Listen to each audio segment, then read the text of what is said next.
Sí, buenos días. Muchísimas gracias a los compañeros de la Federación Venezolana de Estudiantes de Medicina, así como a la Federación Latinoamericana de Estudiantes de Medicina, por esta invitación que me hicieron llegar. Mi nombre es Luis Serpa, yo soy especialista en puericultura y pediatría, egresado de la Universidad Centro Occidental Lisandro Alvarado de Barquisimeto, Estado Lara, Venezuela, y especialista también egresado de la misma casa en el Hospital Pediátrico Agustín Zubillaga. Actualmente me desempeño como docente de clínica pediátrica, tanto para el quinto como para el sexto año de medicina de la Universidad Nacional Experimental Rómulo Gallegos.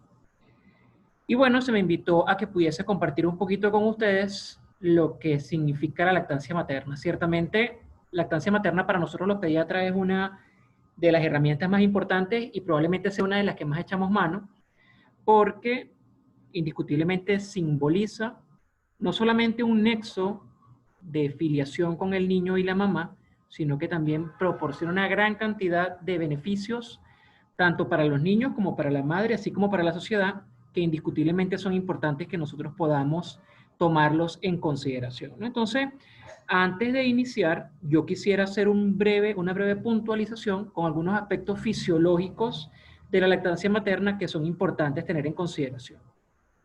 Hay que hablar un poco de anatomía y fisiología. Ustedes son estudiantes de diferentes niveles de formación. Algunos ya habrán visto esto en micro o macroanatomía. Sin embargo, siempre es importante resaltar, ¿no? Vamos a tener que el seno está formado por lo que son los alvéolos. Estos alvéolos generalmente son entre 15 y 20 que tiene cada mujer, independientemente del tamaño de la mama. Y esos alvéolos, cada uno desemboca en conductos galactóforos. Esos conductos galactóforos, como se darán cuenta, hay una parte donde se ensancha justamente por detrás del pezón, que es el seno lactífero. Aquí es donde se almacena la leche que se empieza a producir aquí arriba en los senos lactíferos.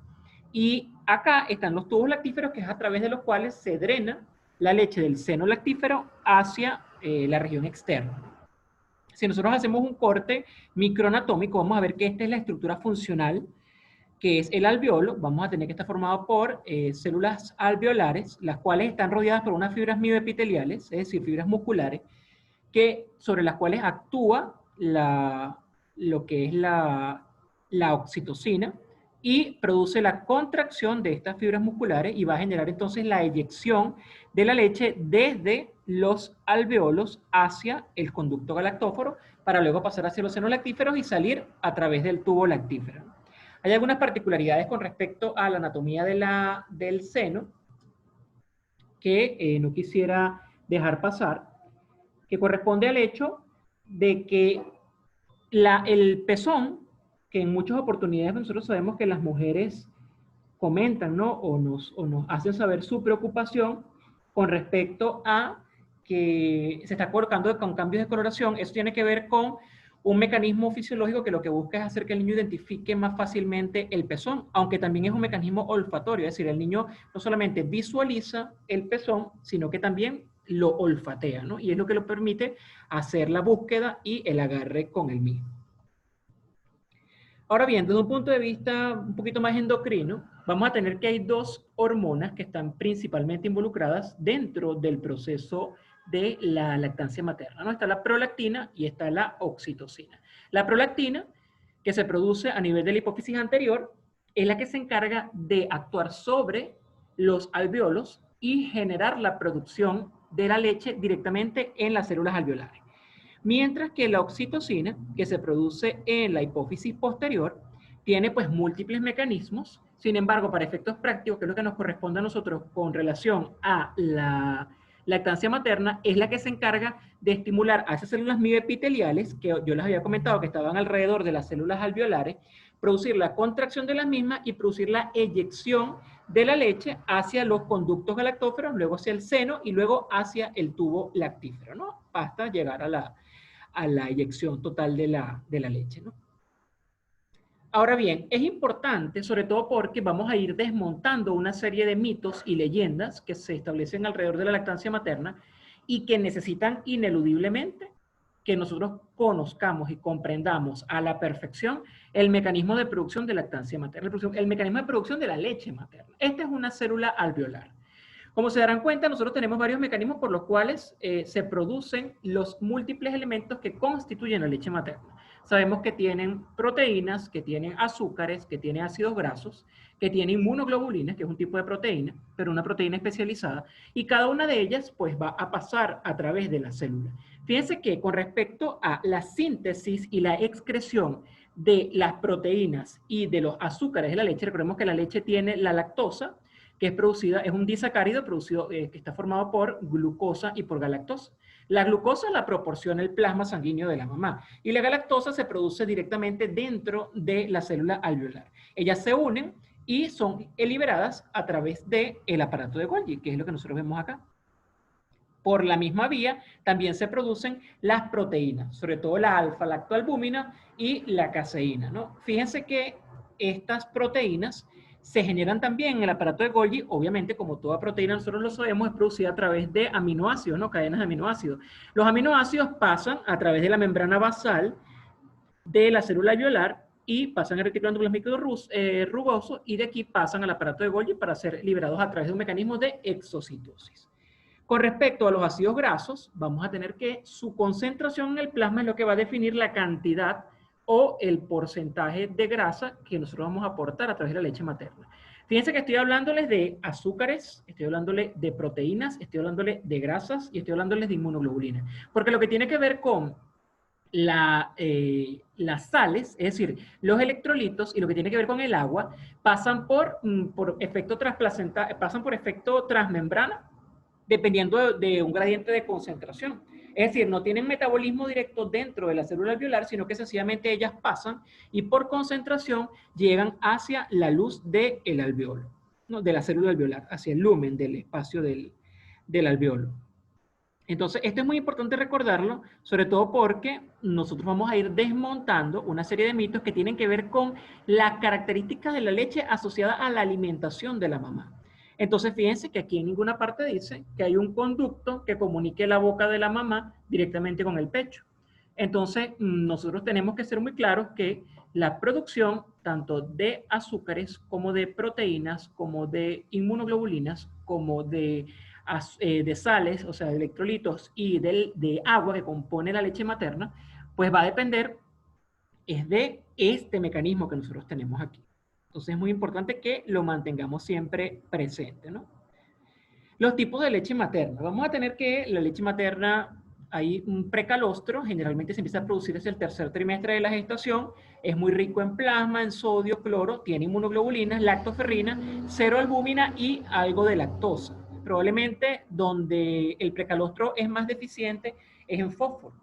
El calostro como tal, su volumen es variado, va entre 2 y 20 cc por toma en los primeros 3 días y tiene mayor cantidad de proteínas, de vitaminas, sobre todo vitamina E y vitamina K, de ácido oxálico, colesterol y algunos minerales. Sobre todo el calostro es muy rico en leucocitos, mientras que la leche de transición y la leche madura pueden llegar a tener alrededor de 4.000 leucocitos por cc, el calostro puede llegar a tener entre 2 y 4 millones de leucocitos por cc. Entonces el calostro por eso es mucho más espeso, por eso es más amarillento por la alta concentración de leucocitos que presenta. La leche de transición va entre el día 4 y el día 15 postparto y ya se va viendo un aumento progresivo del volumen que se va produciendo, ¿no? Llegando inclusive entre 600 y 700 cc por día entre el octavo y el 15 día postparto. Mientras que la leche madura se secreta en promedio alrededor de 700 a 900 cc por día durante los 6 meses posteriores al parto para luego ir disminuyendo progresivamente hasta 500 cc durante los 6 meses siguientes. Llama la atención el hecho de que hay estudios en donde si se ha garantizado solamente la alimentación con lactancia materna durante los primeros 6 meses, de forma fija cada 3 horas o cada 4 horas en la medida en que el niño va creciendo, la producción de leche puede alcanzar inclusive hasta 1,5 litros al día, al final de los primeros 6 meses de vida del niño, ¿no? Entonces, es importante que nosotros conozcamos sobre todo la cantidad y la concentración que presentan estas leches, porque muchas mamás pueden llegar a tener la preocupación de que creen que cuando el bebé nace le van a salir chorros y litros de leche y resulta y acontece que esa primera leche, que es el calostro, fíjense que va entre 2 y 20 cc por toma los primeros 3 días. Por eso es que mucha gente habla de que la bajada de la leche se produce hacia el tercer día de vida del bebé. Y eso es importante que nosotros sepamos que es así, que también reconozcamos que tiene que ver con la misma fisiología renal del niño. ¿Por qué razón? El recién nacido se divide en una fase oligúrica, que es una fase que va los primeros 3 días de vida, donde el gasto urinario del niño puede ir alrededor de 0,3 a 0,5 cc por kilogramo de peso por hora.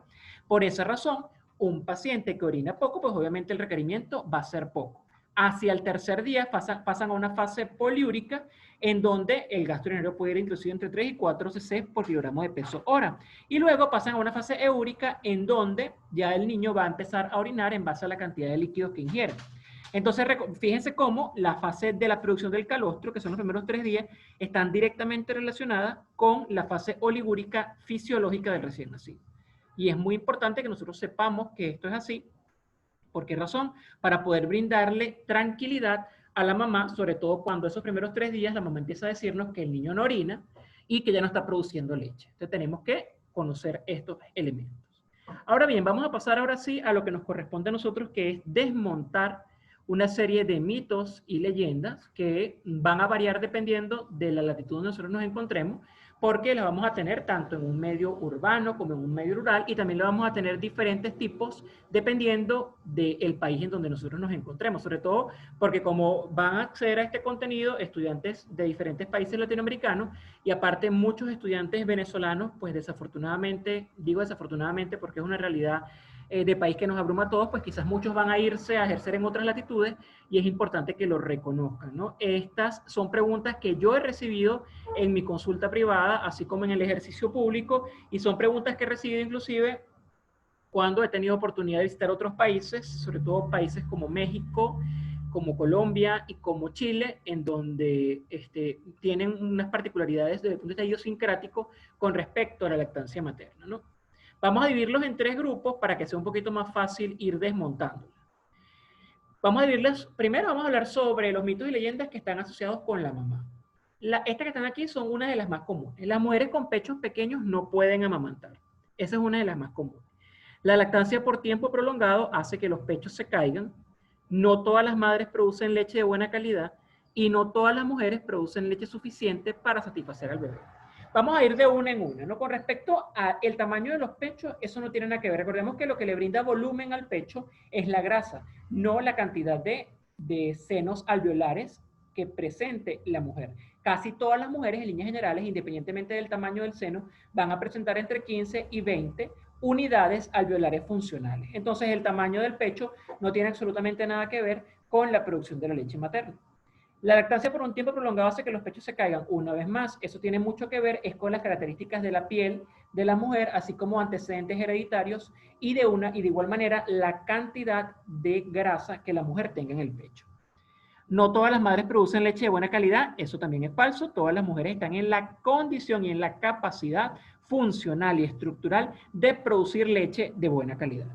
No todas las mujeres producen leche suficiente para satisfacer al bebé. Eso también es un asunto que, si nosotros no sabemos manejar la ansiedad de la mamá en ese momento, vamos a ser víctimas, vamos a ser arrastrados por esta tendencia. Sobre todo porque creemos que es un asunto genético, ¿no? Entonces empieza la abuela, que tiene que ser siempre nuestra mayor aliada, porque también puede venir a ser nuestra mayor piedra de tranca. Vamos a tener que, si la abuela dice, es que yo no di leche, y es que mis hijas ninguna han dado leche, entonces van a instaurarle en la mente a su hija, que en este caso va a ser la mamá del bebé, la característica de que ella sencillamente no va a poder producir leche. Entonces resulta y acontece que esto no es un proceso de tipo hereditario, ¿no? Una mamá puede llegar a tener una condición de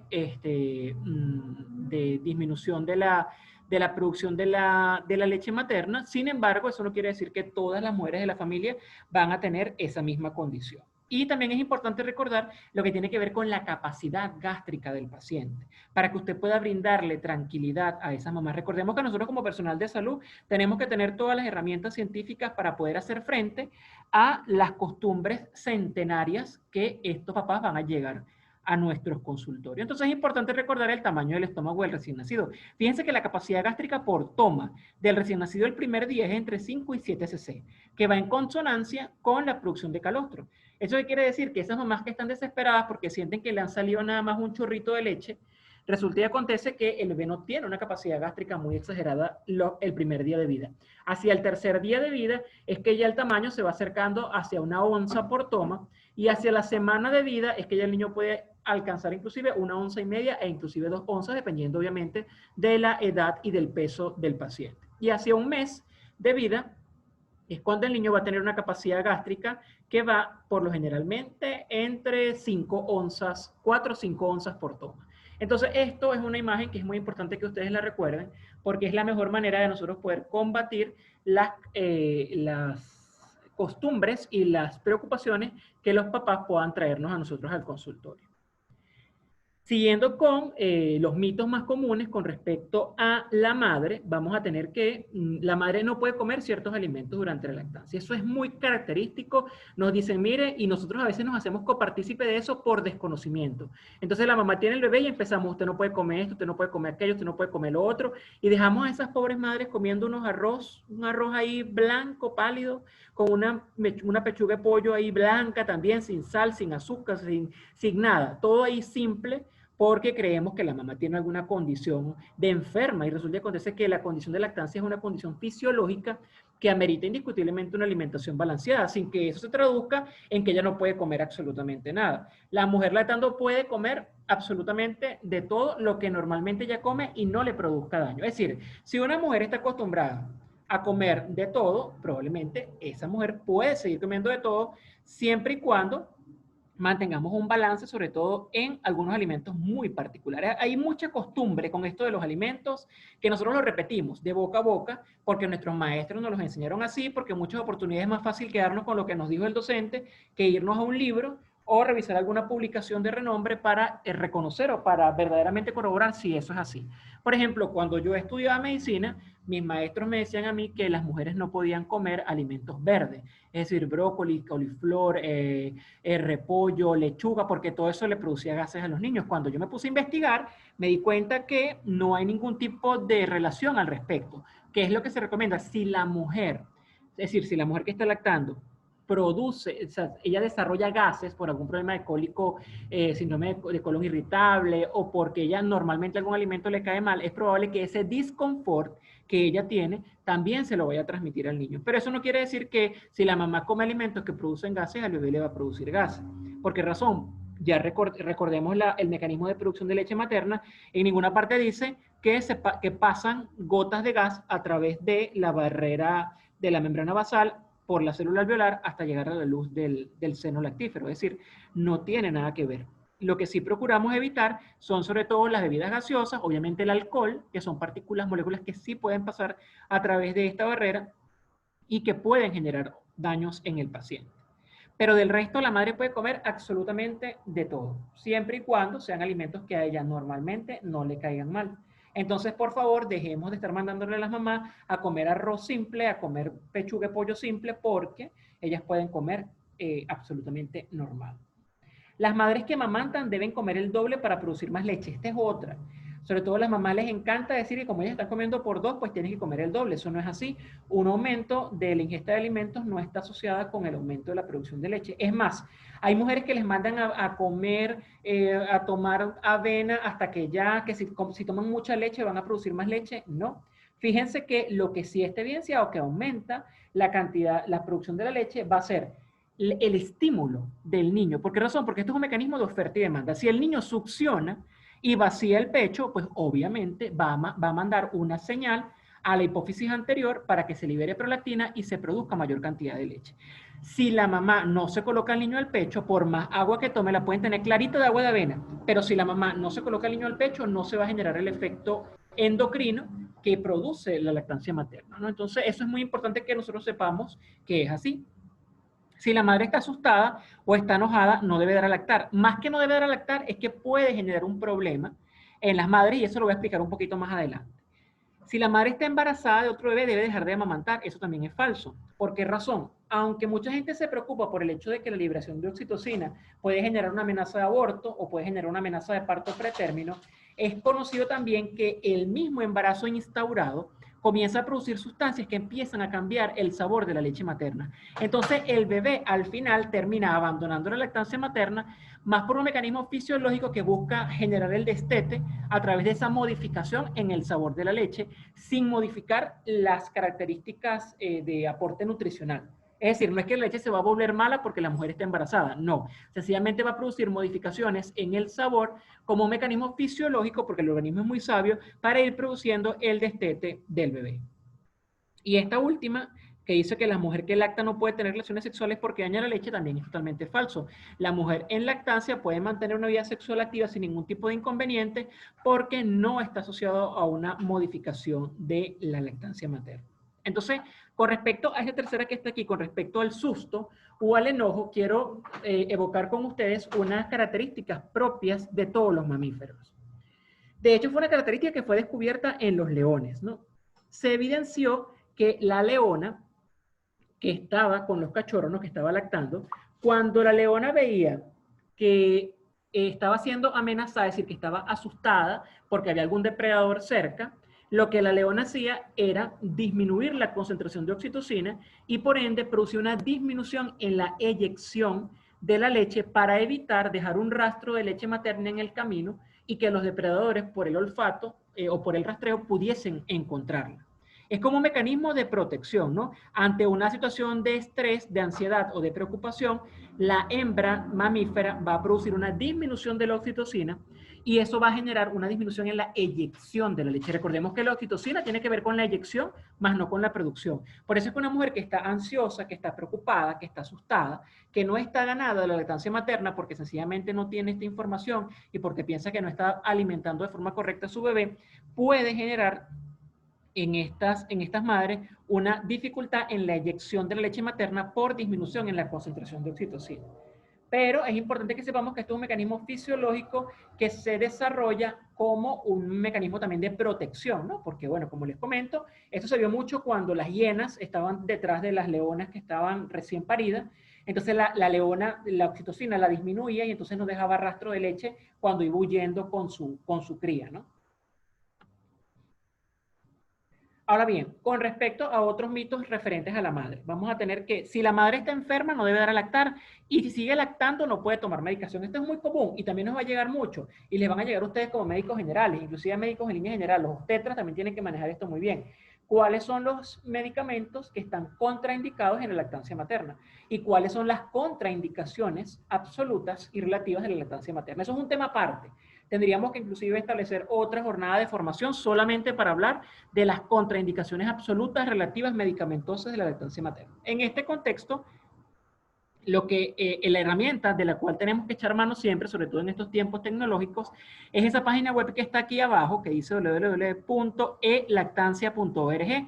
Es una página muy ligera, es decir, que no consume muchos datos, en donde usted puede sin problema colocar el nombre del medicamento que usted quiere consultar y se va a dar cuenta si tiene contraindicación o no en la lactancia materna. En líneas generales, muy pocos son los medicamentos que tienen contraindicación en la lactancia materna, a excepción de los quimioterápicos y solamente algunos, e inclusive por algunos días nada más. De hecho, el hecho de que una mujer tenga cáncer de mama con una mastectomía unilateral no quiere decir que ella tenga incapacidad de amamantar con el otro seno, excepto cuando esté recibiendo lactancia materna, cuando esté recibiendo ciclos quimioterápicos, sobre todo los primeros 7 días. Pero como les comento, esto es un tema de abordaje en otro momento, ¿no? Para efectos prácticos, que es lo que me corresponde a mí, de mitos y leyendas, esto es lo más importante. Ahora bien, una vez que se interrumpe la lactancia, no se puede reiniciar de nuevo. Eso es falso. Eso nos puede pasar mucho, que la mamá llegue y dice, no, doctor, yo sí quisiera darle teta, pero ya el niño no me agarró la teta, ya él la dejó, ya no hay manera de que la inicie, ya él tiene 3 meses con fórmula, ya yo no produzco nada. Hay un proceso que se llama relactación, que se los voy a explicar un poquito más adelante. Y la otra que está aquí es que habla de que la madre no puede continuar amamantando si debe reincorporarse al trabajo. Esto también es falso. La mujer, inclusive hay legislaciones, en cada país es diferente. En Venezuela tenemos la Ley Orgánica de la Protección a la Lactancia Materna.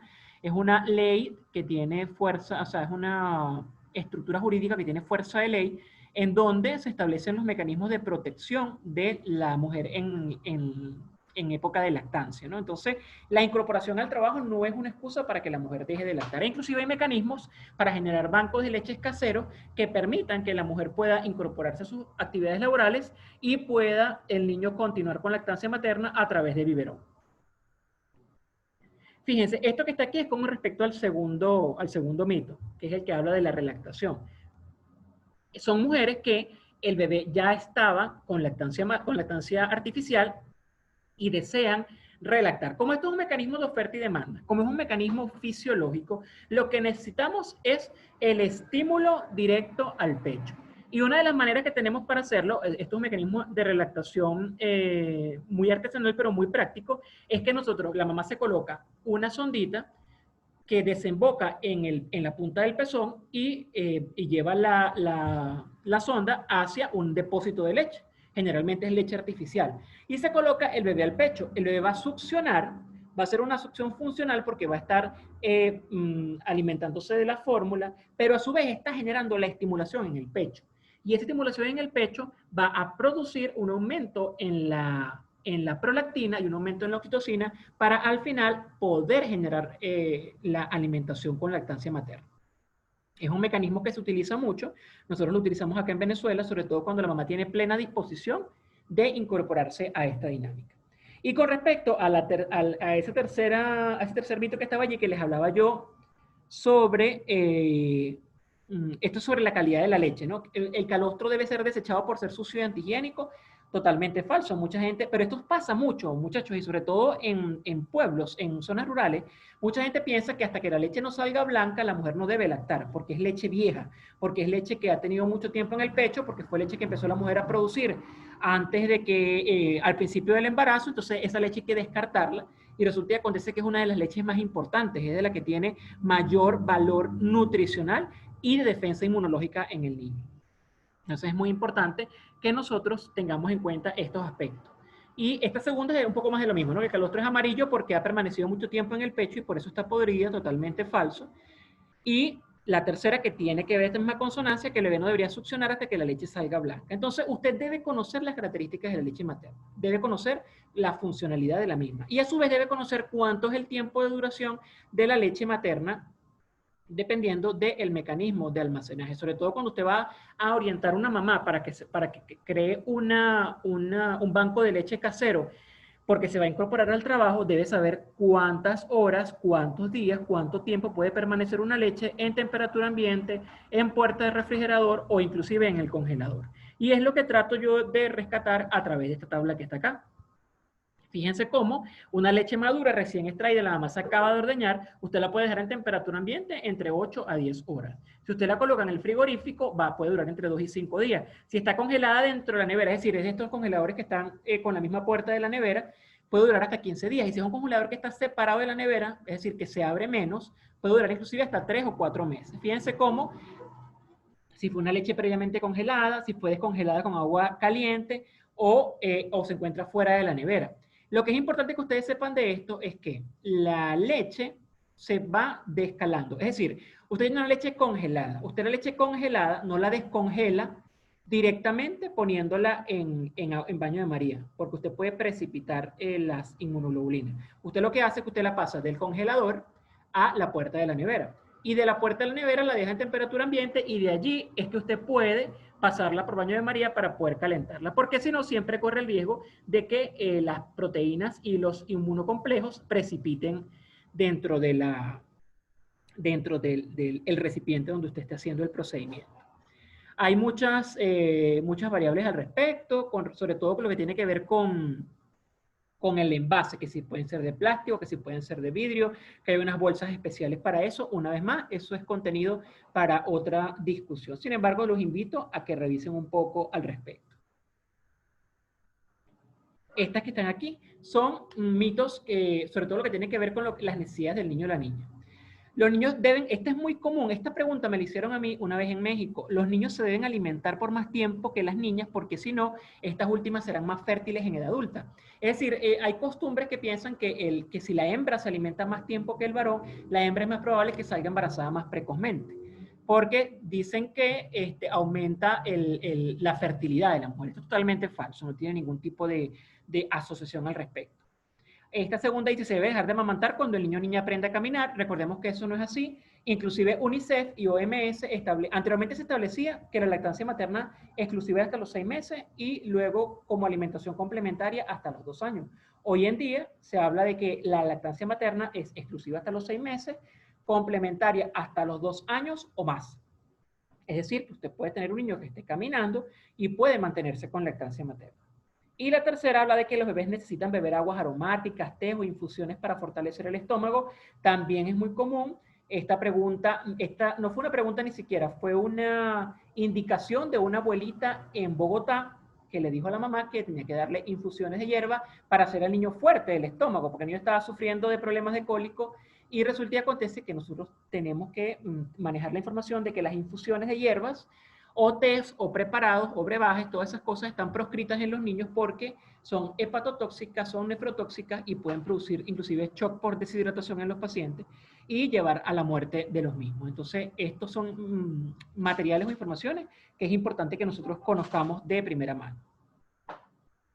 Con respecto a los beneficios de la lactancia materna, uno, escuchando todas estas cosas que yo les he estado compartiendo, podría establecer que, bueno, ¿quién puede poner en duda los beneficios de la lactancia materna, ¿no? Este paciente que ustedes ven aquí es un paciente de nuestra consulta. Nosotros llevamos adelante la unidad de seguimiento del recién nacido prematuro y de bajo peso en el Hospital Central Antonio María Pineda. Solamente manejamos recién nacidos prematuros y de bajo peso que egresan del Servicio de Patología Neonatal Dr. Colman Puterman del Hospital Central de Barquisimeto. Y en algunas oportunidades, algunos pacientes que nos piden hacerles el seguimiento, ¿no? Y este es un paciente nuestro, pesó cuando se fue de alta 1,300 kg y ya aquí lo llevamos progresivamente en ganancia de peso, ¿no? Hay múltiples beneficios, inclusive nosotros podemos establecer beneficios para la mamá, para la familia, para la sociedad y para el niño, indiscutiblemente. De las del niño, tenemos que hablar de que protege contra enfermedades. Sabemos que la inmunoglobulina tiene grandes elementos que están involucrados en la parte de la protección. Aparte también tiene mejora mucho lo que tiene que ver con el desarrollo de las estructuras faciales. ¿Por qué razón? Se ha visto que los niños que son alimentados al pecho desarrollan mejor lo que tiene que ver con los arcos dentales, con el paladar. Les pido disculpas. Su desarrollo dentomaxilofacial inclusive se ha visto que es mucho mejor, además de que mejora la maduración de otras funciones como la masticación, la mímica y la fonoarticulación. Los niños que son alimentados con lactancia materna se ha visto que tienen mejor desarrollo de la parte de foniátrica, ¿no? Tienen un mejor desarrollo. Recordemos que la alfa-lactoalbúmina y también el DHE, que es un tipo de ácido graso muy importante para el desarrollo neurológico, lo aporta la leche materna. Los niños alimentados con leche materna, adicionalmente, presentan un mejor desarrollo psicomotor, una mejor capacidad de aprendizaje, menores trastornos del habla y del lenguaje, y también se asocia la lactancia con un mayor coeficiente intelectual. Aparte de que también es considerado un alimento muy completo. ¿Por qué razón? Porque proporciona las necesidades en calidad y en cantidad para el correcto desarrollo del niño y de todo su sistema. Aparte de eso, establece un contacto físico muy importante. En Colombia hay un programa que se conoce como el programa Canguro. Es un programa de contacto piel a piel. Nosotros también lo estamos tratando de llevar aquí adelante en Venezuela, en Caracas. Si mal no recuerdo, la maternidad, la Concepción Palacio, es la que está llevando adelante este programa. Y es un programa en donde se ha evidenciado que el contacto piel a piel, así como ustedes lo ven aquí, que es el contacto directo de la piel del bebé con la piel de la mamá, ha mejorado muchísimo la producción de la lactancia, mejora muchísimo lo que tiene que ver con el desarrollo conductual de los niños, genera niños que son más seguros de sí mismos porque han tenido esa posibilidad de desarrollar ese contacto directo con la mamá.